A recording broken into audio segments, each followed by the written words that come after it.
noches. Estamos en nuestro programa número 3 de Conversando con el CEDIAL. Este ciclo que quien les habla, Daniel Docampo Espada, intenta llevarle a ustedes, conversando con gente tan interesante que integra el Centro de Investigación Académico Latinoamericano y conversando con cada uno de ellos en su terreno de especialidad, porque es mucho lo que tienen para aportar y probablemente en cuanto a que tengamos realmente por ahí algo más ágil que lo que nos permite a veces los otros soportes de nuestro centro y bueno, conversar sobre la realidad que tanto nos preocupa, tanto de América Latina como de la Argentina. Marta, muy buenas noches.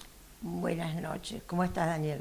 Marta Martinangelo es magíster en educación.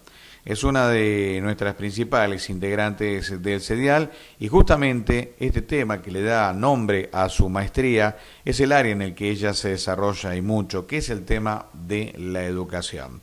Varias notas han aparecido en nuestro sitio web y hoy queríamos tenerlas justamente en nuestro ciclo de CEDIAL Radio para conversar con algo que sabemos que ella está trabajando y que probablemente casi simultáneamente con la aparición de este programa también aparezca en forma escrita, que es la creación de la subjetividad.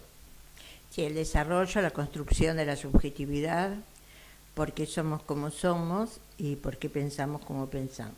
Y que esta forma de pensar, como diría Bourdieu, tiene que ver no solamente con el mundo personal, familiar, la cultura que traemos, sino en interacción con el medio social y la conciencia social y cómo ésta se desarrolla.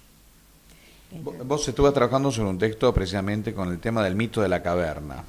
sí, resulta que el otro día lavando los platos recordé a Platón y el mito de las cavernas, esas cosas que cuando uno tiene un problema que quiere trabajar, no siempre lo hace detrás de un escritorio, a veces simplemente la cabeza se libera en un hacer que no tiene nada que ver y de pronto me vino a la memoria Platón y el mito de las cavernas y entonces pensé que era un recurso que permite profundizar sobre este tema tan complejo que es la subjetividad y la formación de la conciencia social.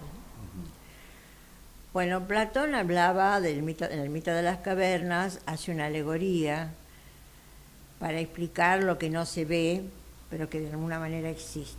Entonces habla de los esclavos, que los esclavos están encadenados y que solamente pueden mirar una pared y que solamente perciben sombras. Detrás de ellos está el fuego, o sea, la inteligencia, pero ellos no logran verla. Y detrás la abertura de la caverna con el sol, que sería la luz, la sabiduría. Por arriba pasan hombres llevando cosas, pero ellos solo pueden ver contornos y sombras. Bien, entonces yo me preguntaba, ¿qué tienen que ver estos esclavos con nosotros?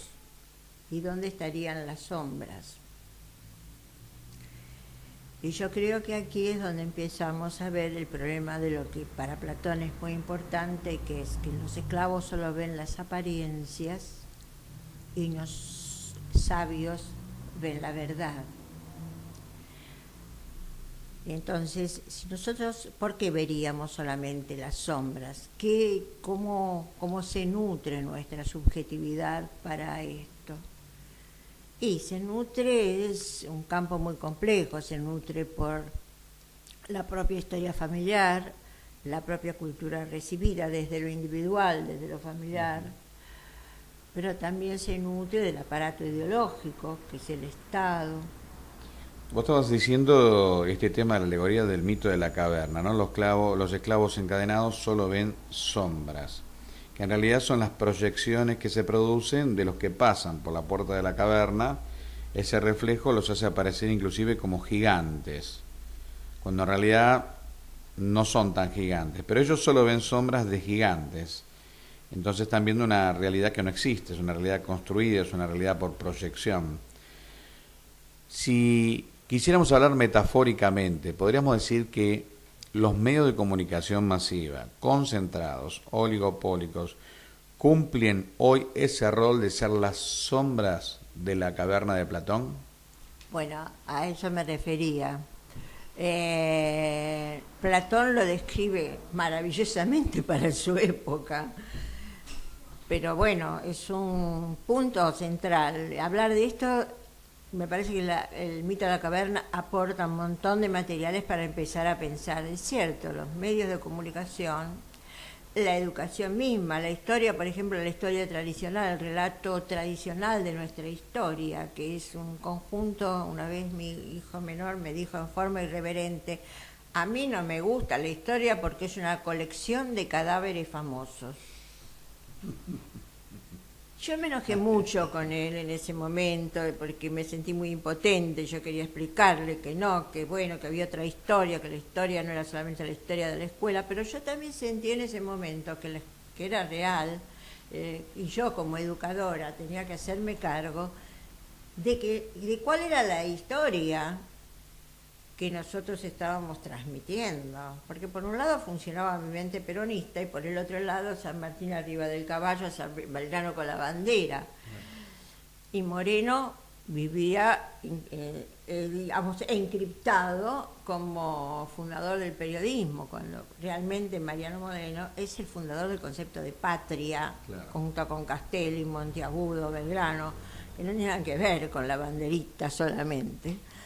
Entonces, ahí yo creo que este tipo de educación, que nace con una cierta ideología, desde Mitre, Sarmiento. Sí, donde Mitre mediante, San Martín es un brillante militar y se tapa a su parte ideológica como administrador y hoy le dirían populista a San Martín.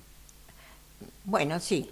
Además, si queremos ser muy osados y que escuche el que puede, el que no, a mí siempre me quedó prendida la idea esta, que creo que fue Alperín y Dongui, de una investigación que se había hecho, por lo cual San Martín era hijo de un alvear y la India Rosa. Sí, sí, también. Cuando se pidieron que se hiciera el ADN, los sanmartinianos se negaron, no, al día de la fecha no se ha hecho, o sea, que para preservar esta figura de San Martín montado en el caballo blanco o con la bandera así, muy serio y bastante blanco, por supuesto, blanquecido, no podríamos llegar a develar parte de nuestra propia historia, que sería una síntesis maravillosa entre lo que es el europeo que llega y el nativo de este lugar, de este territorio. Nosotros no tenemos eso, por eso somos una especie de colonia. Fíjate, Estados Unidos, llegaron los ingleses, pero los ingleses llegaron con una fuerte idea de imponer su religión y su cultura, afincarse para ser libres de la política que los restringía en forma de su manifestación religiosa, y generar una sociedad en base a esos principios y a esos valores. ¿Sí? Los franceses hicieron una revolución porque se pudrieron de la monarquía y entonces generaron un movimiento y una burguesía y tenían una derecha y una izquierda, pero nosotros no. Fuimos invadidos, fuimos colonizados. No había el intento de formar una sociedad con un principio que puede ser religioso, político, propio, y tampoco somos ni de derecha ni de izquierda, porque no venimos de ninguna monarquía. Claro. Así que somos un corpus muy gelatinoso, muy impreciso, donde no hay anclajes para ir, hay muy pocos anclajes para poder irse reconociendo.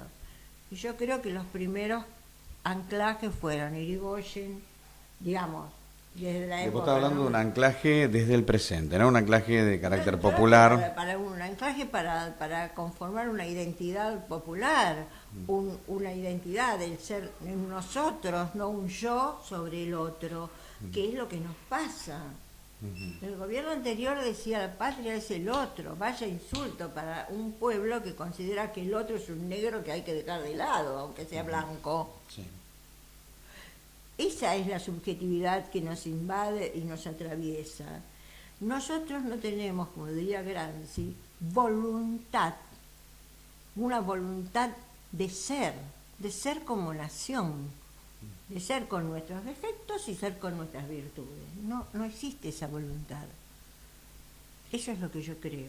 Bueno, vamos a seguirlo desarrollando, Marta, si nos haces el honor de venir en otro programa, porque todo esto da y me gustaría conversar con vos cómo esa subjetividad histórica en realidad son las propias oligarquías que se han encargado de alimentarlas, por ejemplo, fomentando la división en naciones de América Latina como patria grande. Si nos acompañas, seguimos hablando de eso. Sí, del mito del Platón que quedó ahí, pobrecito, abandonado. Bueno, lo vamos a recuperar. Muchísimas gracias. Estuvimos con Marta Martinangelo, magíster en educación y, por supuesto, integrante, fundadora del CEDIAL, Centro de Investigación Académico Latinoamericano. Con ella vamos a conversar en el programa 6 de estas cosas que nos han quedado pendientes, por supuesto, el mito de la caverna y la conformación de la subjetividad histórica en la patria grande. Mi nombre es Daniel Docampo Espada, esto ha sido Conversando con el CEDIAL, aquí en cedial.com.ar. Muchísimas gracias, muy buenas noches. Chao.